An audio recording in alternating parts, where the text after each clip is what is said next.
Hey everybody, welcome back to the How Did It Happen podcast. I'm your host, Mike Malatesta. For those of you who don't know me, I'm an entrepreneur who's founded and led 2 8-figure companies and acquired and integrated many businesses. At the moment, I'm invested in more than 75 companies, spanning the spectrum from startups to multi-generational businesses. I'm also an author, speaker, and lifetime learner. My mission is to study success in all areas of life. On this podcast, I explore stories of success in every episode and with every guest. What it means, why it's important, and of course, how it happens.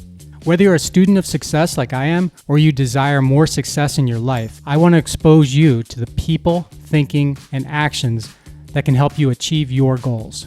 I want to be part of your education.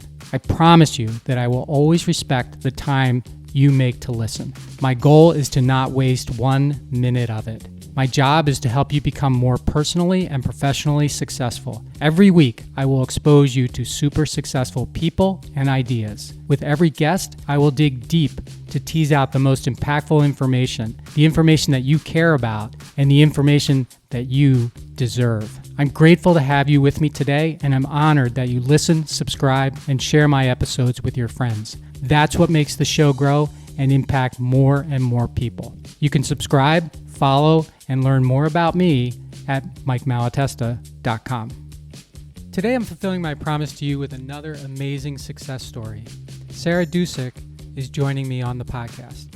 Sarah is the co-founder of Under Canvas, the leading U.S. adventure hospitality company offering luxurious glamping accommodations just minutes from America's most popular and iconic national parks. In 2017, under Sarah's leadership, Under Canvas received a spot on the coveted Inc. 5000 list, and Sarah was named to the EY Entrepreneurial Winning Women list from Ernst Young. Under Canvas has set an unprecedented new standard in ecological development while also redefining experiential hospitality in a meaningful way. Sarah believes passionately in empowering women to reach their full potential and enabling them to grow in their leadership. This commitment extends to her broader mission to help grow scalable, sustainable businesses that have the power to transform communities, cities, and nations. In 2019, Sarah launched Enygma Ventures, a private investment fund focused on investing in women-led businesses in Southern Africa. She believes that the world of investment finance has to be reimagined globally and plans to empower women to help level the playing field and drive progressive change while still delivering outstanding financial outcomes. Hey, Sarah, welcome to the show. Thanks for having me. I've been looking forward to this for a long time because, it took us a while to get it scheduled, and you came so highly recommended by Cynthia Cleveland. I thought to myself, okay, she definitely didn't disappoint me when I talked to her. So I figured anyone that she has worked with or that she recommends is someone that I'm going to be very interested in, and I think all the listeners will as well. So yeah, let's get going. I start every show with the same simple question, Sarah, and that is, how did it happen for you? Such a great question, because we could go in so many directions. It's amazing. How did it happen? I'm going to answer that question in the context of I built and sold a company about 18 months ago now, 20 months ago.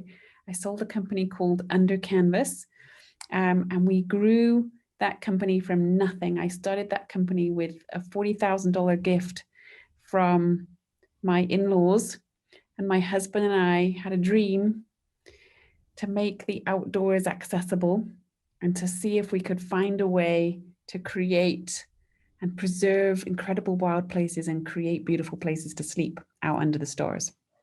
And so how it happened for me, well, I guess my answer to that question is a $40,000 loan from our in-laws, my in-laws, to make a multi-million-dollar business happen. Huh.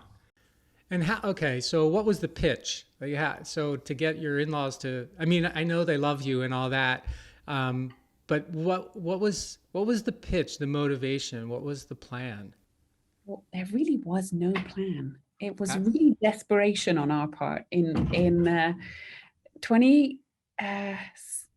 07 and 08 rolled around, and here we find ourselves in the middle of the great financial crisis of the early 2000s. And my husband and I had started a small business in the UK, where I'm originally from, and we were developing houses. We were young and doing up old renovations, recs, and employing unemployed youth in our town. And we had a bit of a social entrepreneurship model working, and it completely collapsed due to the financial crisis. And suddenly we found ourselves owning properties we no longer could sell, because suddenly the market's just fallen out of everything. And we had a mortgage of our own to pay. I was pregnant with our first child. We suddenly had no income whatsoever. And of course, at that moment in time, when the world is imploding, much like this last year did for many, many people, right? With 2020 on our doorstep again, with another great crisis. I remember just being utterly horrified in this moment and thinking, I'm about to give birth to our first child. We've got no home security because I don't know how we're going to afford to stay in our own home. So we decided to move out of our home, because we literally, rather than lose it, we thought we better rent it out so someone else could pay our mortgage. And out of desperation, we said to our in-laws, could you loan us any money? Could you help us? Because we're stuck, you know, and being exceptionally privileged, I believe that we are privileged human beings that have family and have people who can provide a safety net. And I know not everybody has that, but it was our family and friends network really that helped create a safety net for us in that moment, and gave us freedom to try again and create something different. And my husband and I moved back to my in-laws' farm. We moved to Montana. We crossed the pond. I took my heavily pregnant body. Actually, we took our child was born by the time we left. Okay. He was just a few months old. We traversed the pond, camped out with in-laws for a while. They loaned us some money, and we started all over again from scratch. It was brutal. Huh.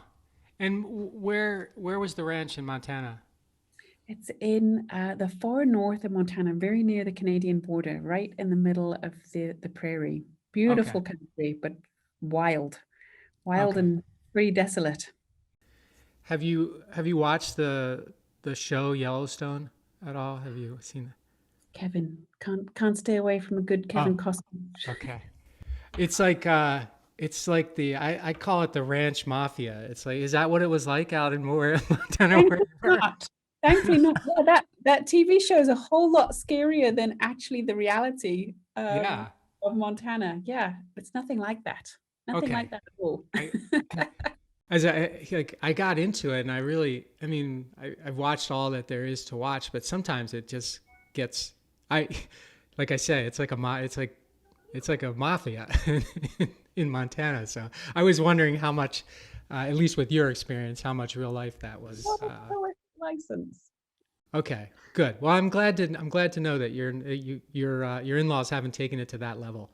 No, thankfully not. Pretty quiet up there on the Canadian-Montana border. And before 2008 happened, Sarah, what, if I understand what I read correctly, you went to law school. Is that correct? Yeah. So what were you aspiring to become? Yeah, it's so ironic. I went to law school and quickly decided I did not want to be a lawyer. I now spend most of my life reading legal contracts. I probably spent most of my day closing deals and reading contracts and editing contracts. So it has come in very handy. But I think when I was young, I just watched too much LA Law, quite honestly. Okay. What attracted me to the legal profession was this sense of justice and this sense of fighting for the underdog and this sense of the little guy taking on the big guy and winning. And, you know, amazing American drama shows. Here we are back with another great TV show from the 90s.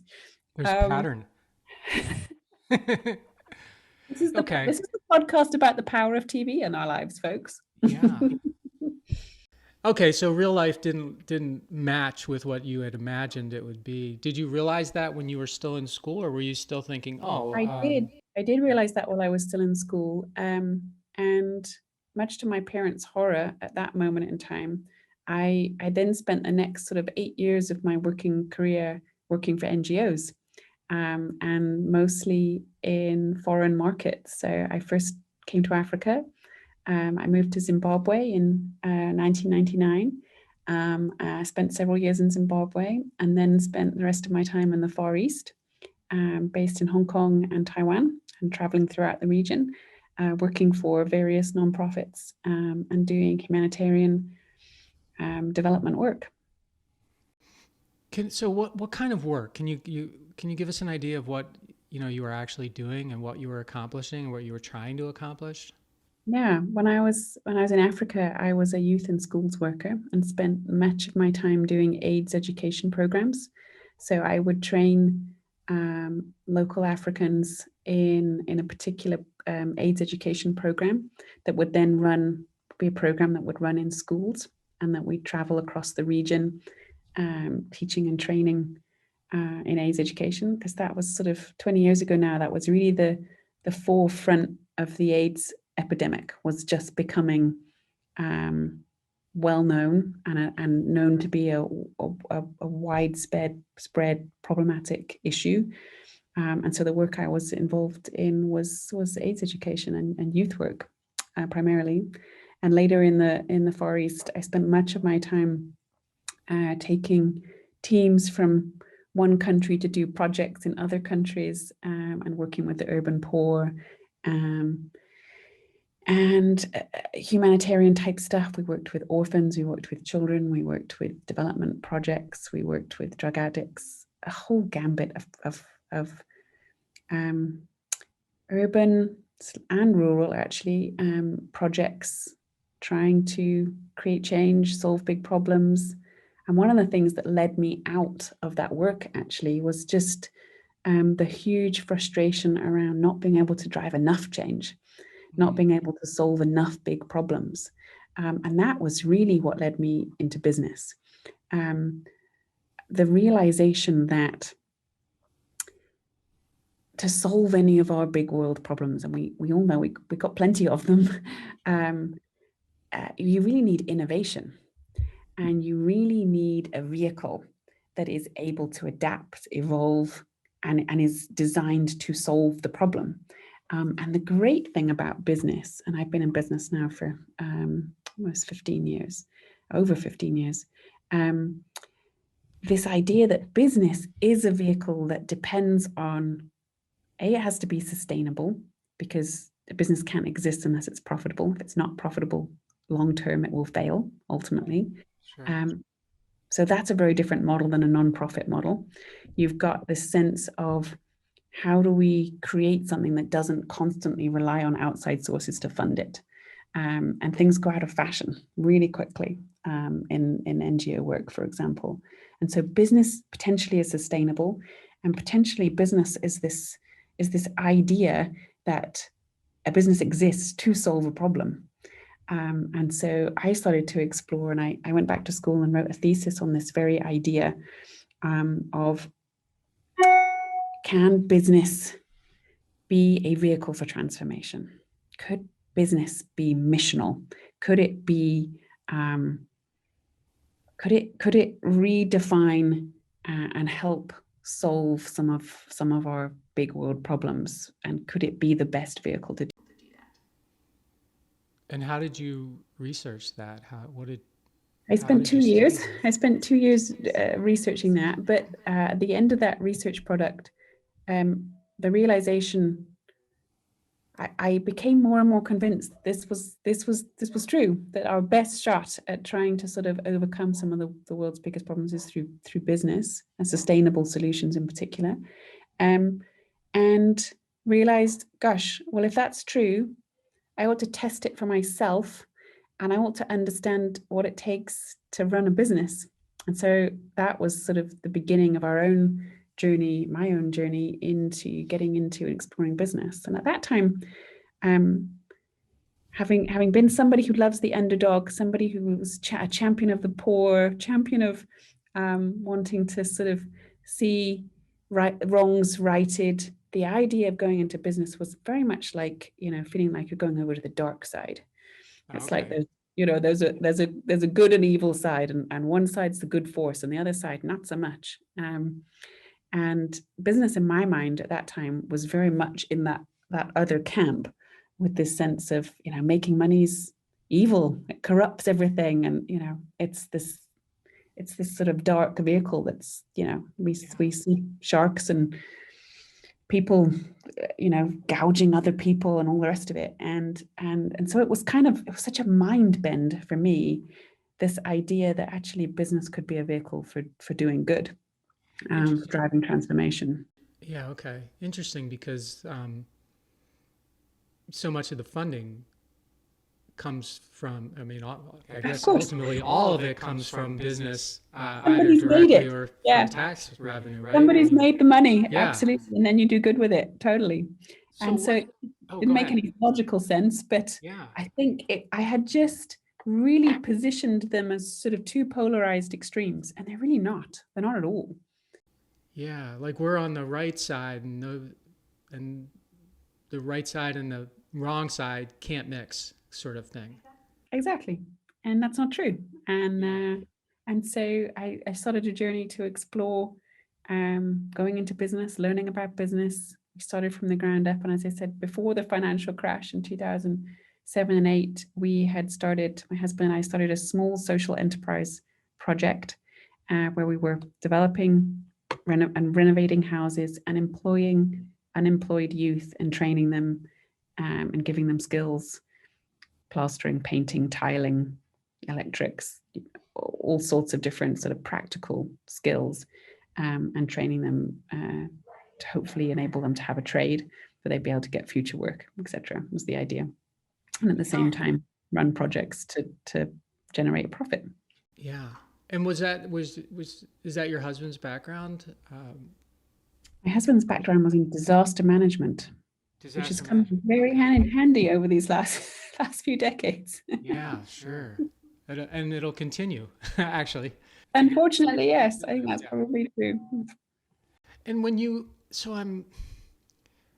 let me go back to the NGOs for a second, because you said things go out of style or out of fashion quickly. And I assume you're talking about the missions that people or organizations will support. So they if they don't, take me into that world for a second, and especially with that statement, and kind of walk me through how it actually happens. Yeah, I think the reality is that we have fads of things that are sexy to fund and things that become unsexy to fund, right? Okay.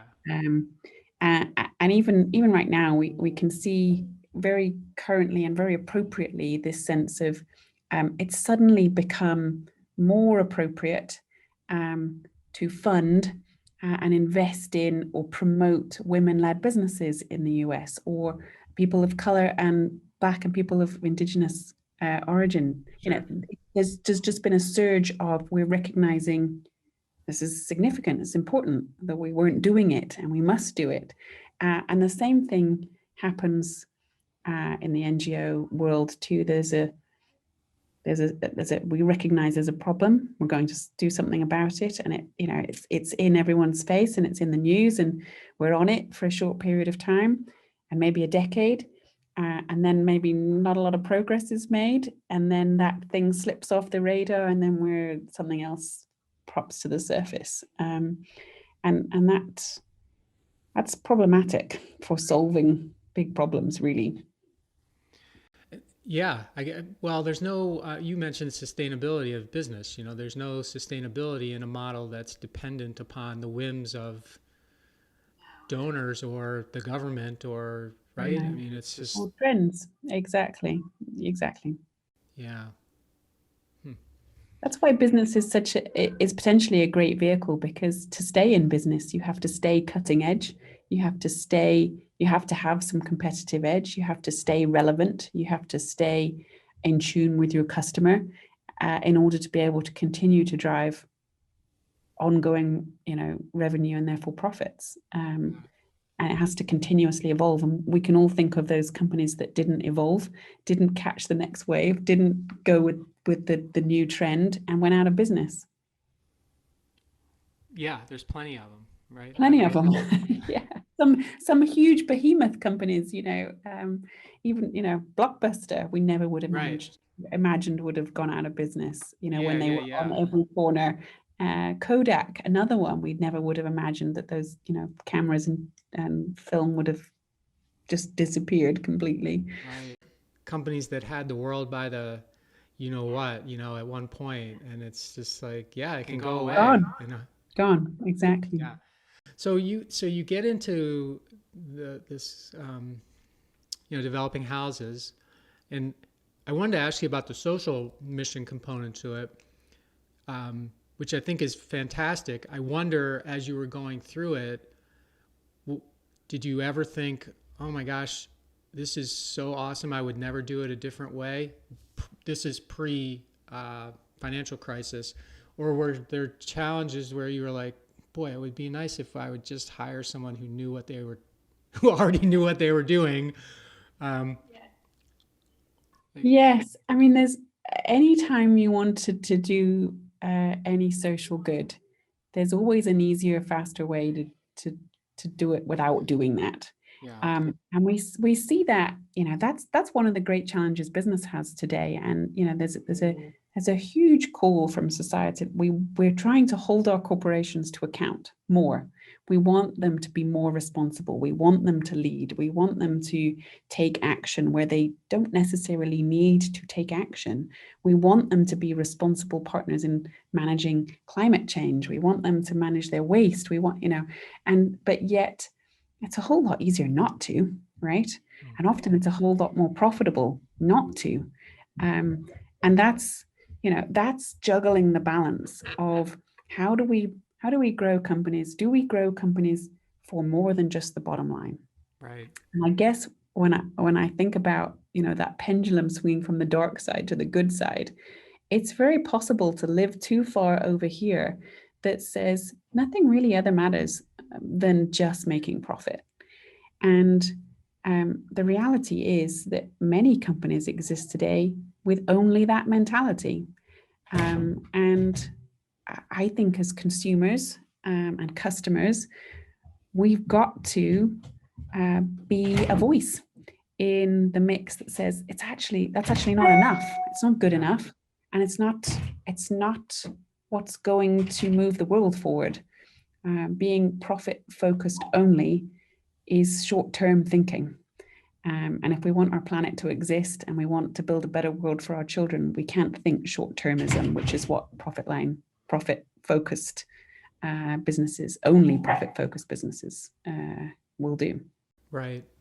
Yeah, and it's kind of ironic and interesting because particularly with a public company, a publicly traded company, there's a tremendous well, at least for most publicly traded companies, let's take out some of the newer ones that, haven't figured out how to make a profit yet. But, there's tremendous attention paid to quarterly results. Like you have to do better every quarter.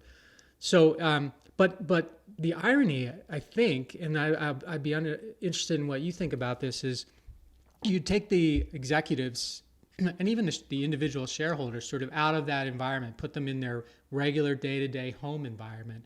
And all of a sudden, profit isn't the most important thing at home.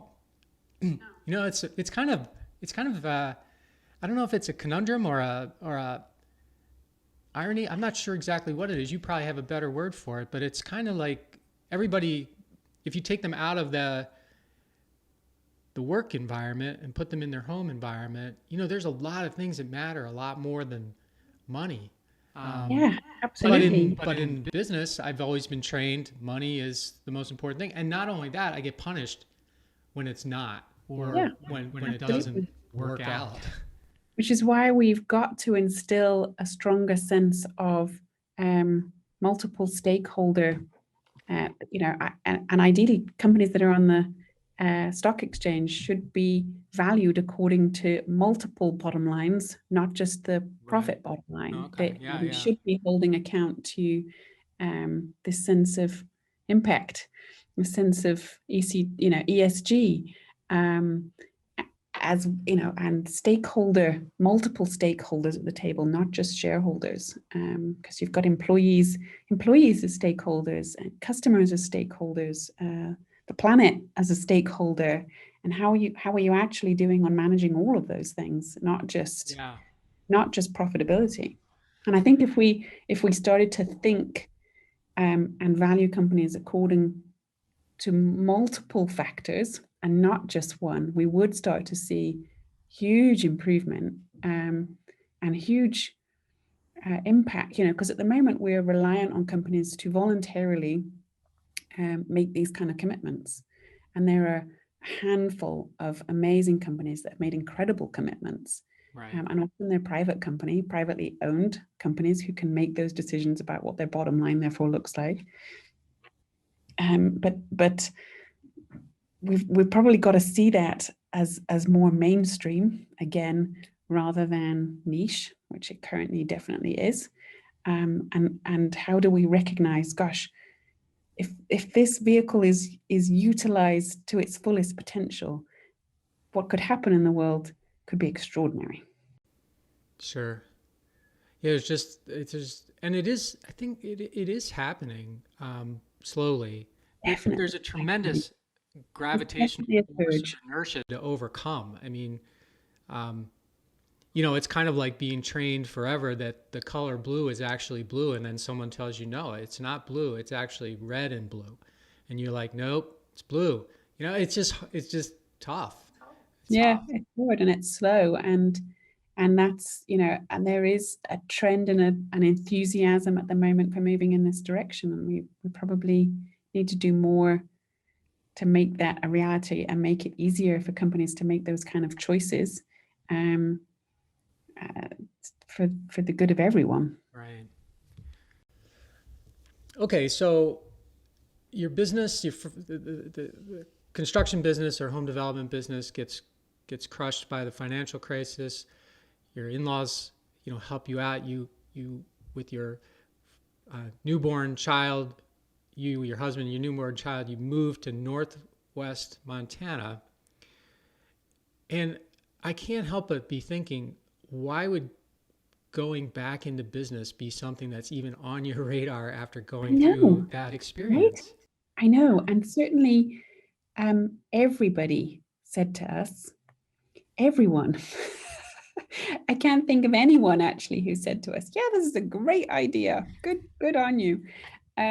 Almost everyone said to us, now would be a great time to try and go and get a job. Try and, especially to my husband, because obviously I was home with a newborn and was definitely getting let off the hook. But the sense of now's just the time to play it safe. Do something safe. Yeah. Now's the time to just get an income, just get by, just try and look after yourselves. And in time, maybe then new opportunities things will come right. I think what happened for us though, and both my husband and I would definitely call ourselves dreamers. And probably if you've listened to this podcast for more than 5 minutes now, you probably already knew that. But this sense of we didn't feel like it was right to go backwards. It wasn't the time to play it safe. It wasn't the time to hunker down. And it was the time to make big bets. And we were young. We didn't have a lot to lose, right? And the reality is there's no good time to start a business ever. And in fact, it's harder when you've got more to lose than when you don't, right? When you've got nothing to lose. Like, what? You got nothing to lose. You've already got nothing.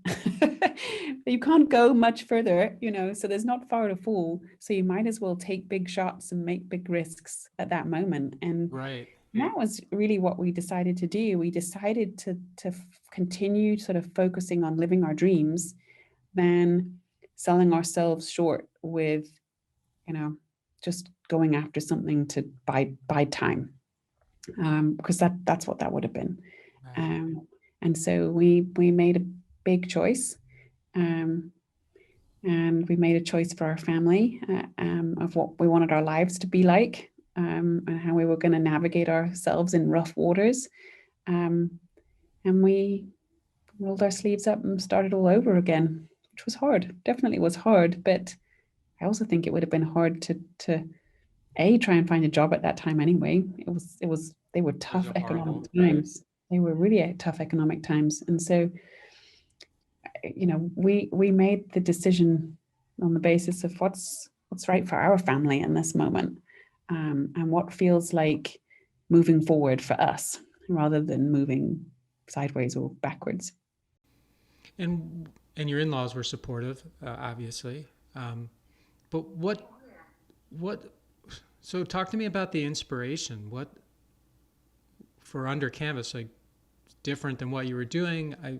I'm assuming, and I shouldn't, that there's some connection between the NGO work you were doing and this idea, but I don't know. Where'd the inspiration come from? Very much so. Well, we arrived Northwest Montana, out into the prairie, beautiful wild open spaces, and for the first time, I stood on land and I looked out at these big wide open spaces, and I was reminded of being back in Africa, and reminded of wonderful, incredible safari experiences that I fell in love with when I was first on the continent 20 years ago.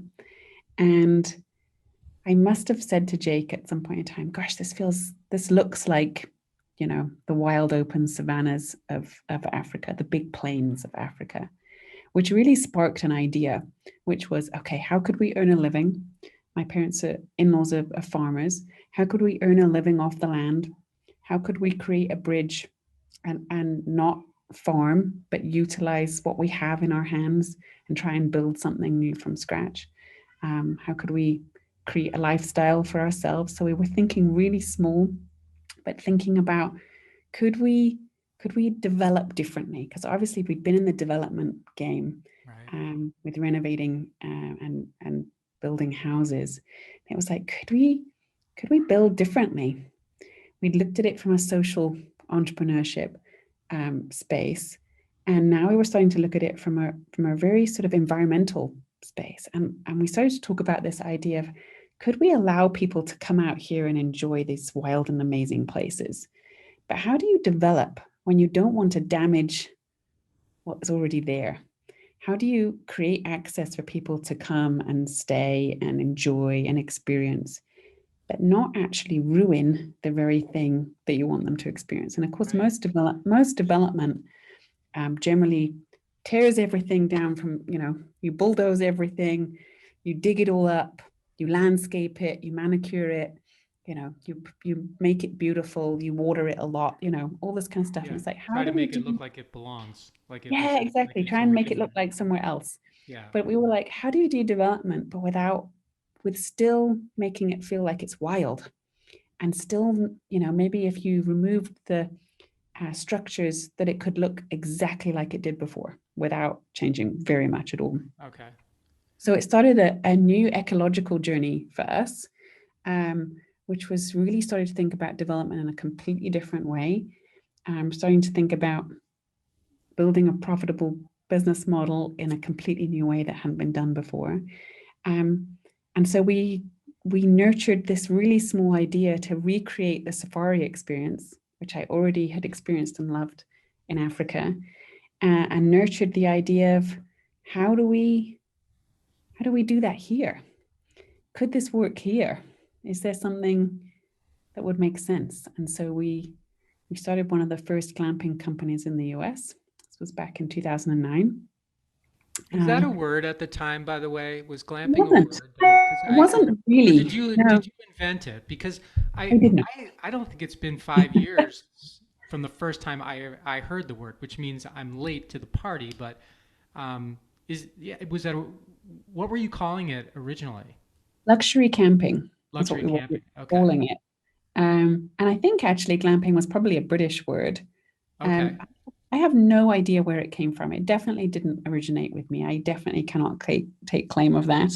But it was very early days of using that terminology.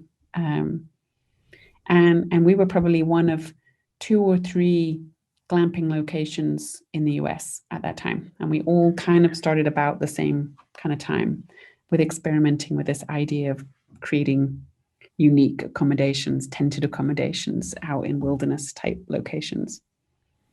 And was your first um, site on the ranch, or was It it? was, It was. yes, Okay. So yeah, how could we do it without farming? Ah, yes. Use part of the yeah, farm. Yeah. Okay. Use part of the farm. exactly. So we used part of the farm. And to this day, that original camp is my oldest son's favorite camp that we ever have built. Oh, is that right? Yes. So, The and how only camp come? Is that it ever because really made it's any money.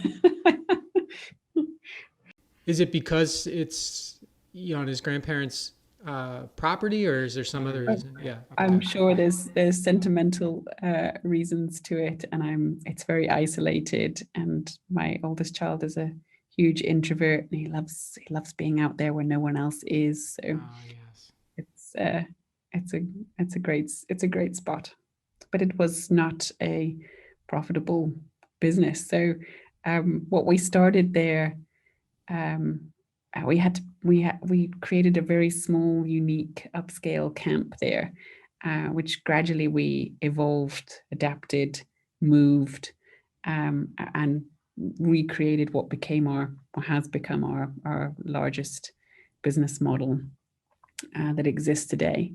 And today, Under Canvas has 9 locations around the country, outside of national parks, large scale glamping resorts, all with the intention of how do we preserve and protect amazing, beautiful pieces of wild land and create access to them?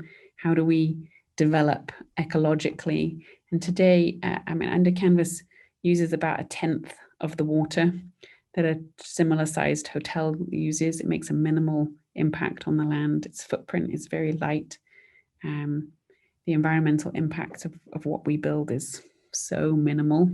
We often off grid with solar power at most of our sites. So, and we've been working on a zero waste initiative for the last few years.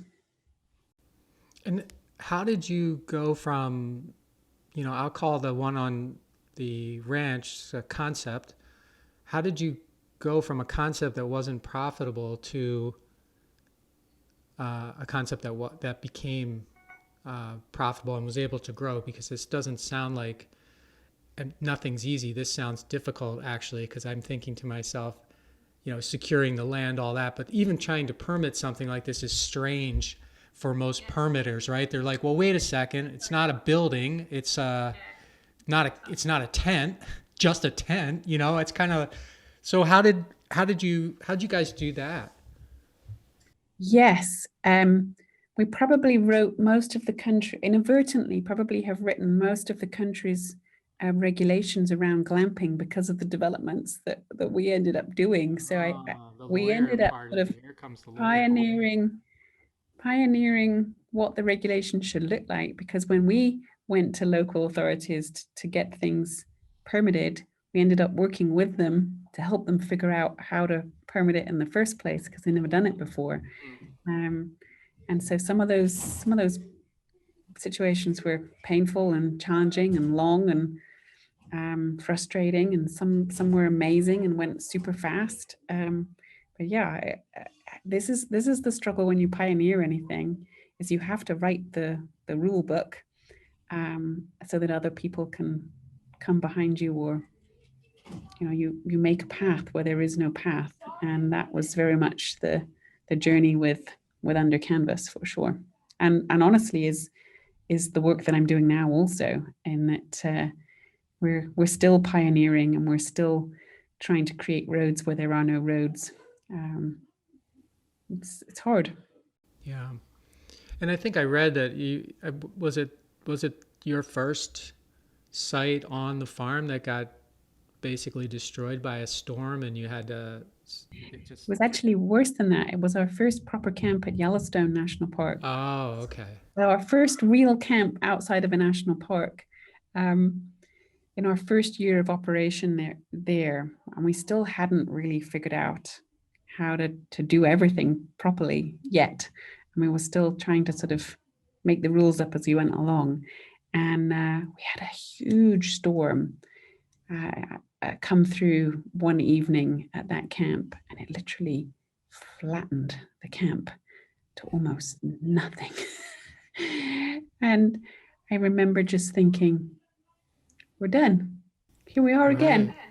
Yeah, We're just out 2008. again. Right. It's over. The dream is gone, and this is never going to work. This people will not pay to stay in tents that don't stay up when the wind blows. So super duper tough, really really tough. But amazingly, in that moment, and this has been a real life lesson for me actually. Every time we hit a wall, or every time, it looks like it's the end, it looks like, the world has just come plummeting down, I think the reality is that it never has. It's the darkness is never the end, right? There's always light at the end of the tunnel. Right. We just sometimes need other people to help us get back up. We get so knocked, or we get so blown about, literally in this particular incident, by the circumstances that life throws at us. And life's always throwing challenges, circumstances at us. I mean, that's just unfortunately the reality of life. But we need each other to help put ourselves back together sometimes. And without a great team that year, and it was my staff who'd said, this isn't that bad. It's going to be all right. We can do this. We can put this back together. And I was like, I'm done. Yeah, right. Sure. Over. And, You had to, I'm control out. your drama, it sounds like. Yeah. Yeah, totally. Yeah. I was way more drama than anyone else was there. They were like, no, we got this. It's going to be all right. And by 11 o'clock that night, everybody was back in their beds.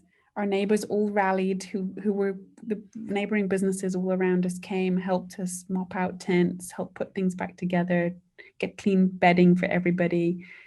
We had everyone back in their beds by 11 o'clock that night. And I don't think I gave a single refund out that night, which was unbelievable. Oh unbelievable. People were like, this is cool. It's fun. I know. We almost paid for having this much fun. Right.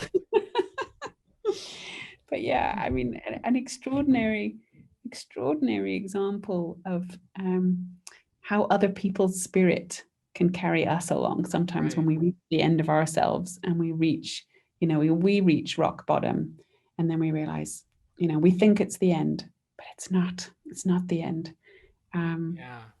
There's, and there's more to come. And sometimes we have to change course, and sometimes it looks different than what it did before. But we get so afraid sometimes of those circumstances and of those moments happening.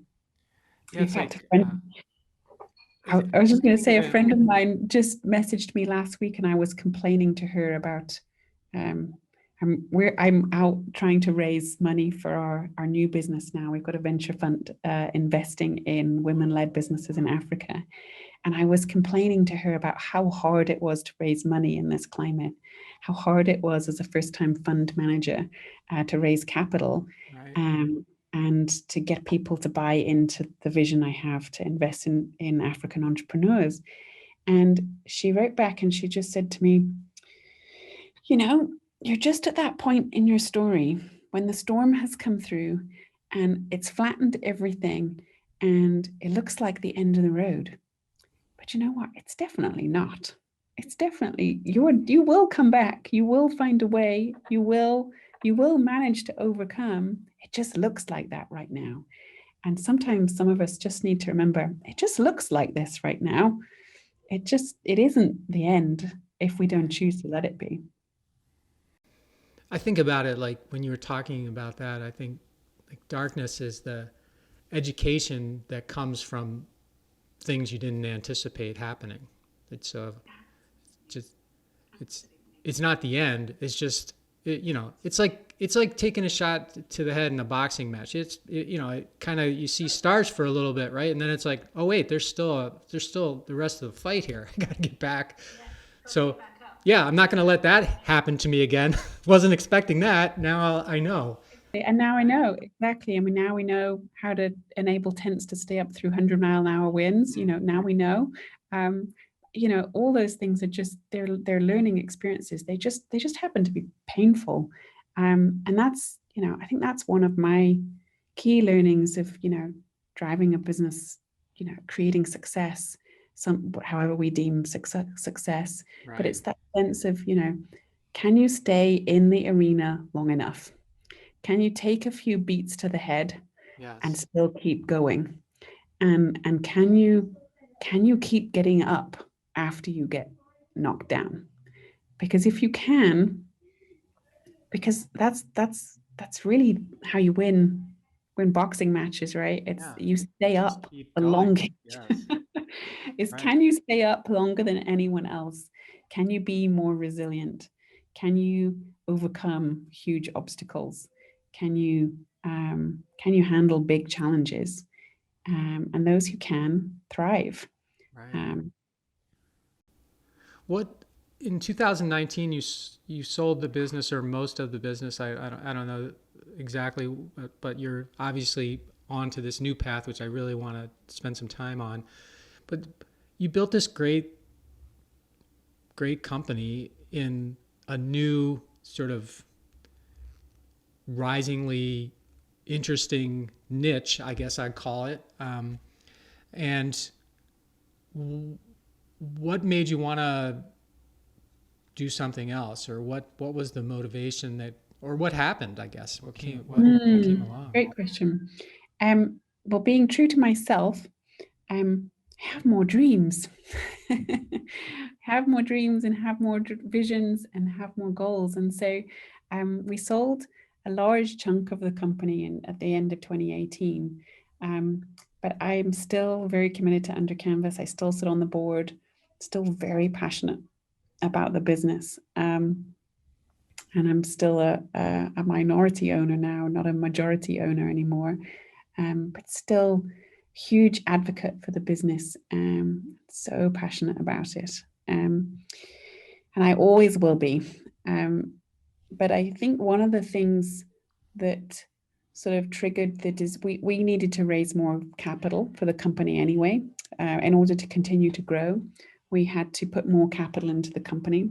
And an opportunity arose to take some capital off the table and sell some of our shares and put more capital into the table, into the company. And so it felt like the right moment in time to do that and to begin to explore the possibilities of doing other things that we've also dreamed about. The company was in excellent shape, had a great team, great operating team, still does, and which allowed us some freedom to continue to pioneer.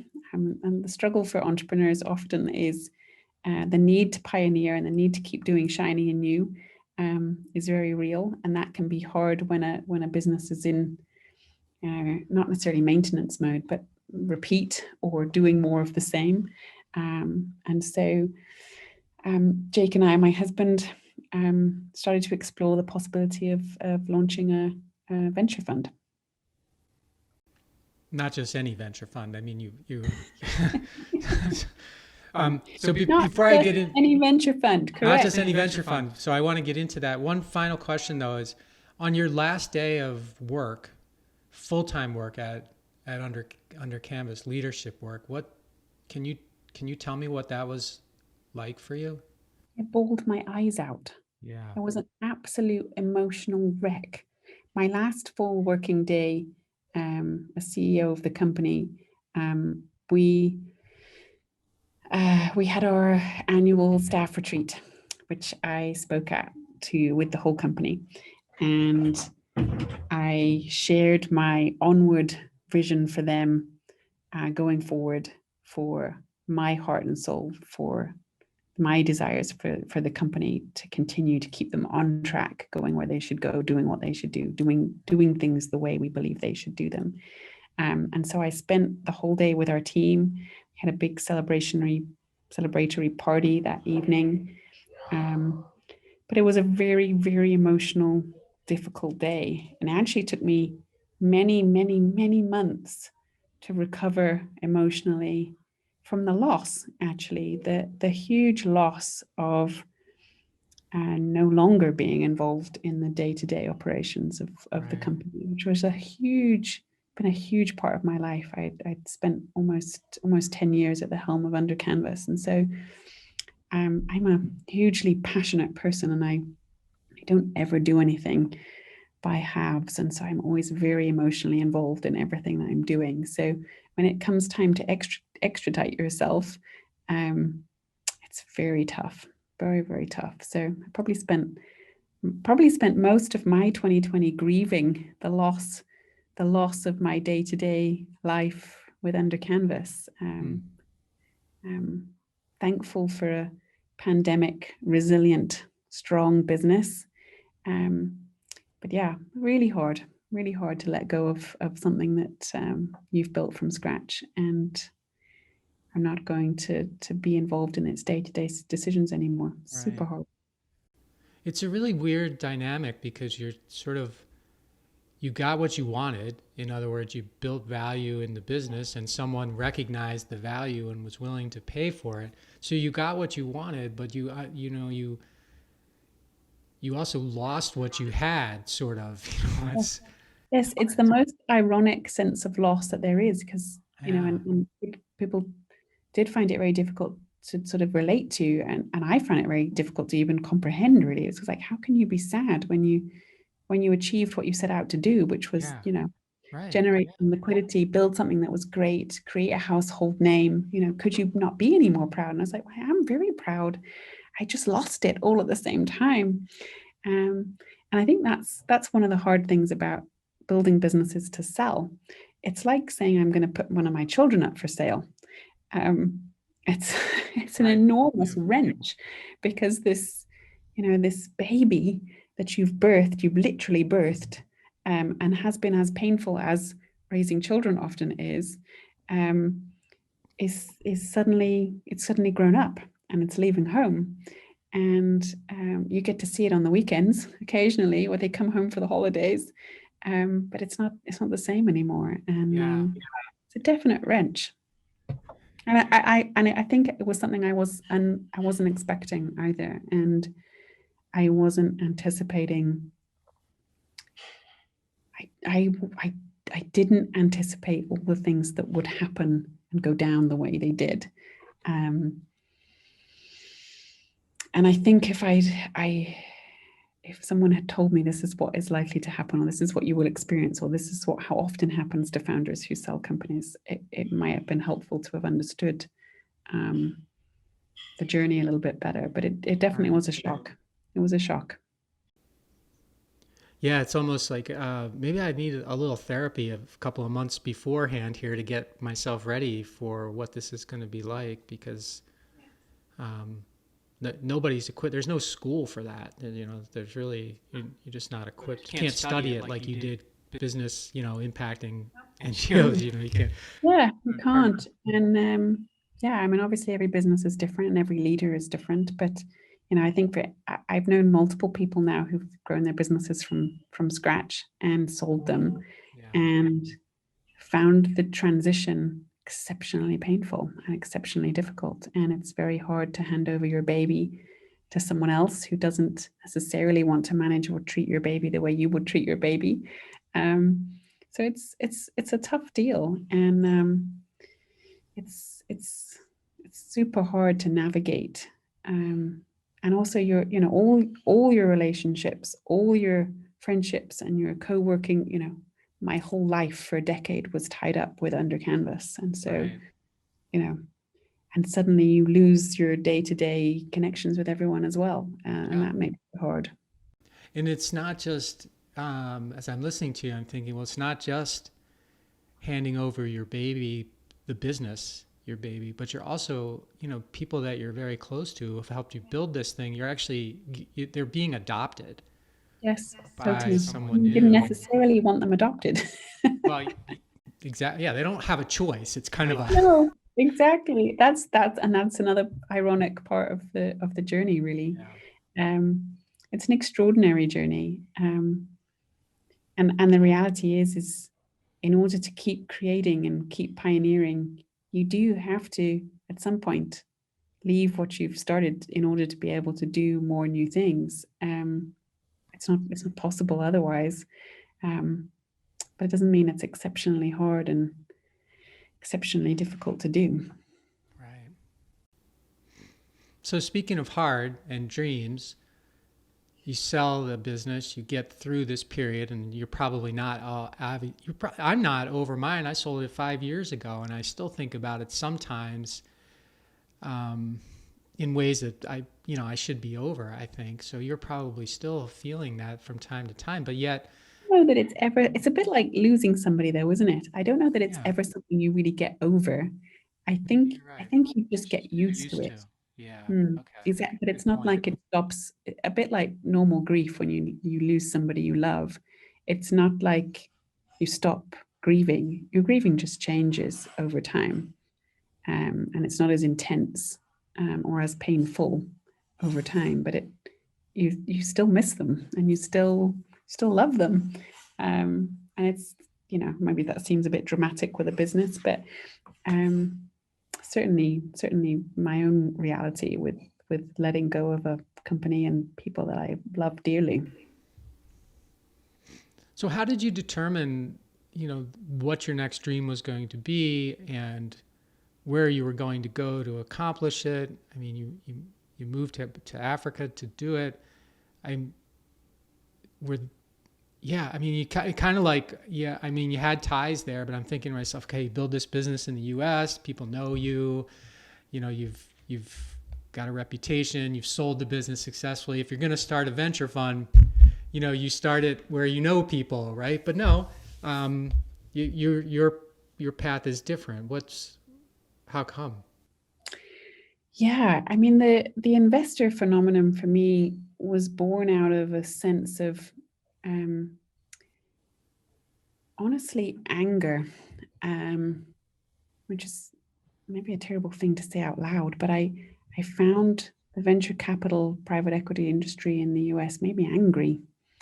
Um, and that's nothing about the particular people in the industry. It's just the system, and this sense of um,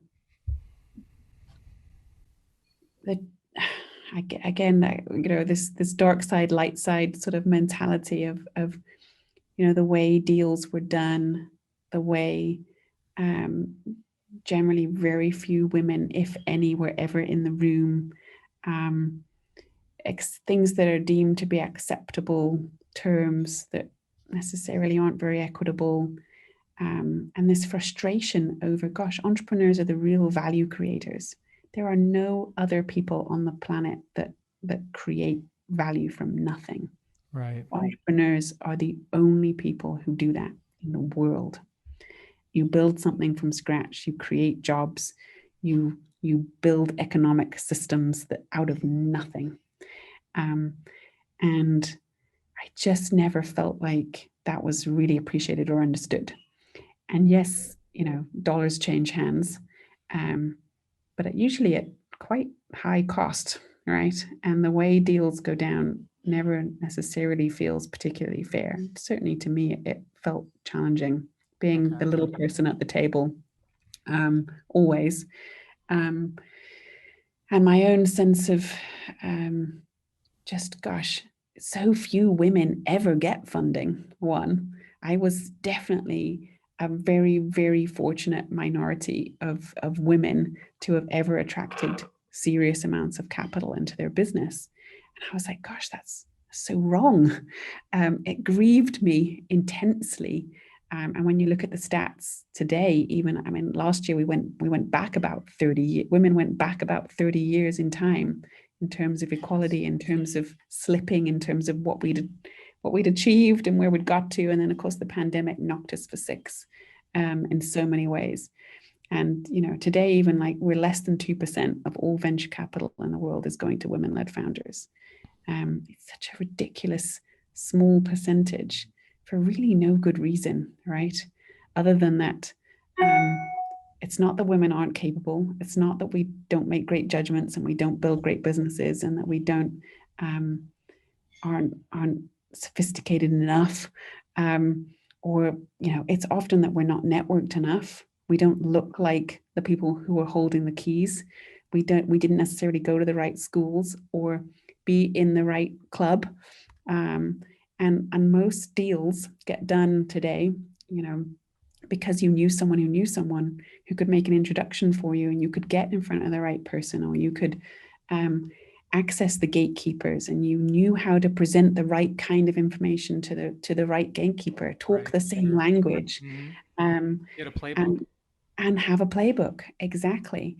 And so I felt like breaking into the venture capital world, of funding was like kind of, breaking into this closed up palace, right? That I did not have the keys to the kingdom for. And I just, after sort of raising huge amounts of money for our business and effectively creating some liquidity out of it, I just felt like I need to help other women knock down the doors to the kingdom. And I can only do that by being someone who has some of the keys. Right. And so how do I put myself in the ring as someone who could be a gatekeeper? How could we lever some of our own capital to do that? How could we raise more capital to do that? And how could we champion women to build and scale and grow amazing businesses? And I think one of the things that's become really apparent over the last year, in particularly with the pandemic, and the issues of racial injustice and some of the huge sort of things that have shown how unequal our societies still are, and that how we think we've made a lot of progress, but we actually haven't. And we've maybe made, this much progress and we've got this much to go. And 2020 exacerbated inequality, and it highlighted so clearly again how far we've got to go. And I think that underlying struggle and the underlying, we don't have just racial disparities or economic disparities in one country, right? We have a global system that has huge economic disparities. We have nations who have wildly different economic scenarios for their citizens than others. Sure. And it's like, how do we overcome that? Because whilst that still exists, we have the threat of more pandemics and more disease and more spread, and we have the threat of terrorism, and we have the threat, we have multiple threats that are and climate is maybe our biggest threat of all. It's like, whilst we allow inequality, we allow the opportunity for threats to us all to continue to exist. And so for me, it's just getting back in this ring of how do I take responsibility for playing my part in doing something about that. And so we started a venture fund to focus on investing in women in Africa, with this idea of investing to counteract inequality through race, gender, and geography, knowing that those three inequalities are very apparent in our world, and that we've got to deploy capital to do something about them. And here we are at the beginning of a very difficult road, trying to navigate building a road where no one's built one before. But you've already, from what I read, you've already raised or deployed $3 million, and maybe it's more than that by now, I don't know. And what kind of businesses are you backing, Sarah? Like that's significant amount of money. And I'm thinking to myself, traditionally you hear about micro lending, in countries like Africa, micro lending, and it's more that's a very large amount of money compared to some of the things I've heard. And of course, I'll acknowledge that I am so far from being any kind of expert on this. So my knowledge base is limited as well. I'm just backing women like me. So women who have the possibility for scaling and growing a big business, that they might have a small business today, just like I once had.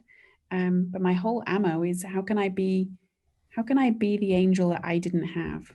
How can I be the champion for women to grow and scale big global businesses, Right.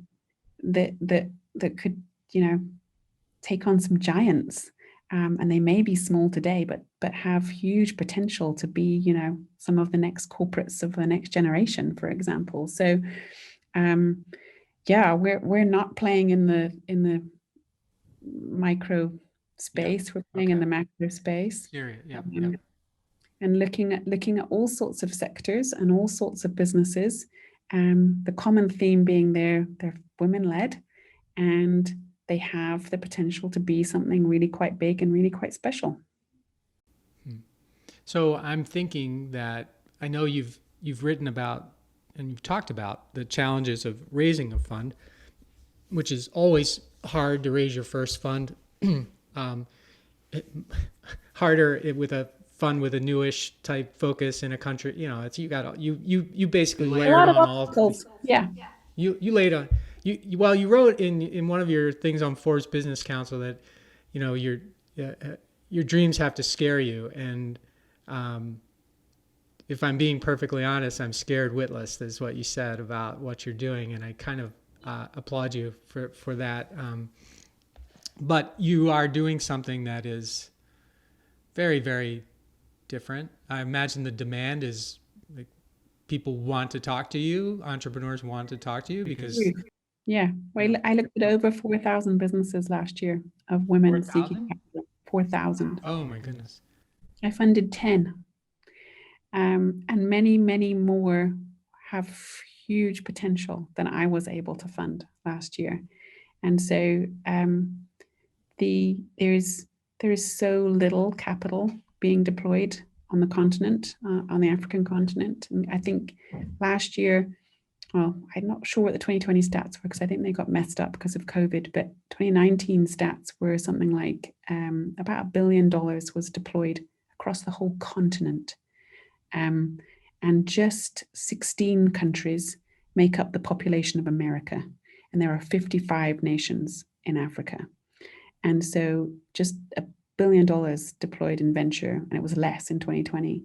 Yeah, I mean, the U.S. has many deals that are bigger than that. One deal is bigger. Exactly. And I think in the U.S., we were looking at 132 billion in 2019 of just venture capital. So not even private equity, not angel funding, not SPACs, not IPOs, not IPOs, none of just pure venture funding. So. Wow. Wildly different economics. Is there a lack of talent on the continent? Absolutely not. Is there a lack of opportunity and access to capital? Absolutely yes. And is Africa maybe our last frontier, really, in terms of economic progress? Definitely it is. And there's a lot of ground to be made up here, and a lot of transformation that still needs to happen. And, most of the world's, serious poverty is found on this continent. Right. And how do we solve for that? I think there was some crazy stat that I read the other day. The amount had been raised for SPACs in the first 3 months of the year had already exceeded capital being deployed to Africa for the last, I don't know, however many years or whatever. I mean, it was wild numbers, the comparisons. And there was another one that was said something like the amount that had been raised for Reddit for the GameStop phenomenon that happened at the end of the last year surpassed all the money. Just that one deal surpassed all the money that had went to women-led founders the previous year. Oh, is that right? So we got some weird dynamics going on in our world in terms of access to capital. And unfortunately, fortunately, depending on how you look at it, capital is what makes our world go around. It's what makes everything function. It's how we all live, and not one of us lives without it. None of us can. And it's who gets it, who has access to it, who doesn't have access to it, who has access to cheap money. I mean, there's another rabbit hole we can go down. The average African pays about 20% interest a month to borrow money. Oh gosh. Okay. So we live in wildly different worlds, right? And so how do we close some of these gaps? How do we? I'm a crazy person that happens to think that we can solve some of our big world problems in my lifetime if we choose to. And I think we could solve poverty in my lifetime if we choose to. I think we could solve our climate issues and the issues with climate change. And quite frankly, we have to solve the issues of climate change in my lifetime. Otherwise, there will not be a planet for my grandchildren to live on in 100 years' time. So, how serious we get about tackling any of our big world issues really is up to us. But the future of our world depends upon it. Right. And so we got to get in the arena, and we got to say, what's the issue that I'm going to champion? What's the piece of the pie that I'm going to take hold of as mine? And it could be something as small as, I'm going to fix how much plastic we use, a non-recyclable, how much plastic do I use in my house? It could be something as simple, I'm going to limit my CO2 output. It could be, I'm going to manage where my money goes and who gets access to my money and how I invest it. And I mean, there are so many ways that at so many different levels, we can choose to make an impact, and we can choose to focus on driving impact or just taking care of ourselves and maximizing our lives for profit. But right. You're absolutely right. No, everybody knows that the most important thing, the thing that makes us all happy, is our relationships and our families. It's the people that we care for. It's not money, but yet so much of the time we let that drive every other decision in our lives.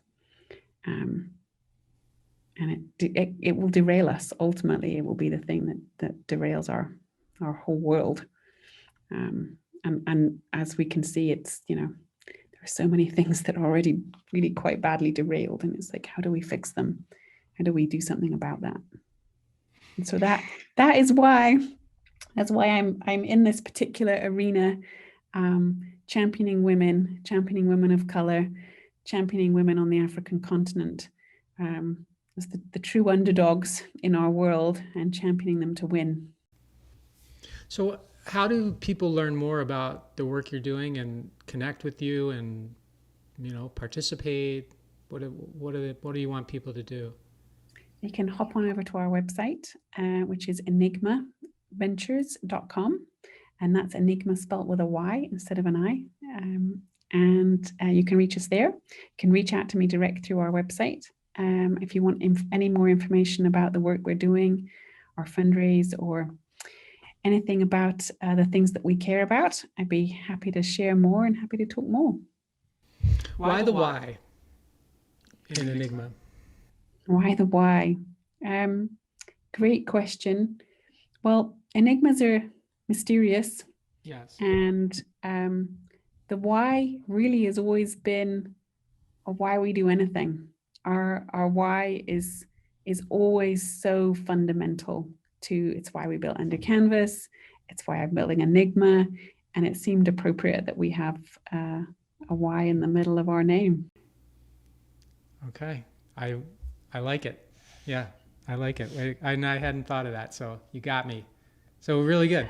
Thank you. Well, Sarah, this has been so phenomenal to talk to you and learn about your journeys, multiple journeys, your dreams, pursuing your dreams, having your dreams scare you.